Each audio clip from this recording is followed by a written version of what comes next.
High up in the dusty corners of the attic, Lumis found something tucked behind an old trunk. It was a small brass lamp with a handle shaped like a sleeping dragon. It didn't look like much, just a bit of old metal covered in cobwebs. But as Lumis touched it, the dragon's tail seemed to twitch. Lumis took the lamp downstairs and gave it a good rub with a soft cloth. The metal began to shine, but the lamp remained dark inside. "Maybe it needs oil," Lumis whispered. But as Lumis peered through the glass, there was no wick to be found, only a tiny, cold spark that sat silently at the bottom. Later that morning, Lumis went outside and saw Greta, the elderly neighbor, walking down the path. Greta was carrying a very heavy basket of red apples, and one of them had just rolled away, bouncing toward the tall grass.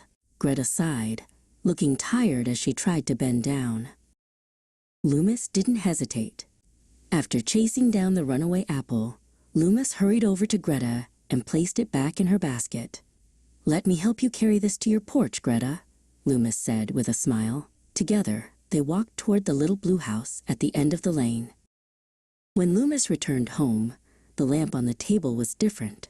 It wasn't dark anymore. A soft, pale yellow light flickered inside, like a tiny trapped star. It felt warm to the touch, and the dragon handle seemed to be smiling. Lumis realized that the spark had grown because of the help given to Greta. That afternoon, a high-pitched mew came from the old oak tree in the park. A small striped kitten was stuck on a branch far above the ground. It looked very scared, and its paws were trembling. Lumis looked up and knew exactly what needed to be done. Lumis climbed the tree carefully, branch by branch, until the kitten was within reach. With a gentle scoop, Lumis tucked the kitten safely into a jacket pocket and climbed back down. The moment the kitten's paws touched the grass, the lamp in Lumis's bag began to pulse with a bright orange light. Near the fountain, Lumis saw Silas sitting on a bench. Silas looked very sad because his favorite toy had broken into 2 pieces. Lumis sat down and reached into a pocket, pulling out a bright blue ribbon and some sturdy tape. "We can fix it together," Lumis suggested. As the toy was mended, the lamp in Lumis's bag burst into a magnificent, brilliant white light. It was so bright that it outshone the afternoon sun. People in the park stopped to look, feeling a strange sense of peace as the glow washed over them. Lumis felt a deep warmth spreading through the air.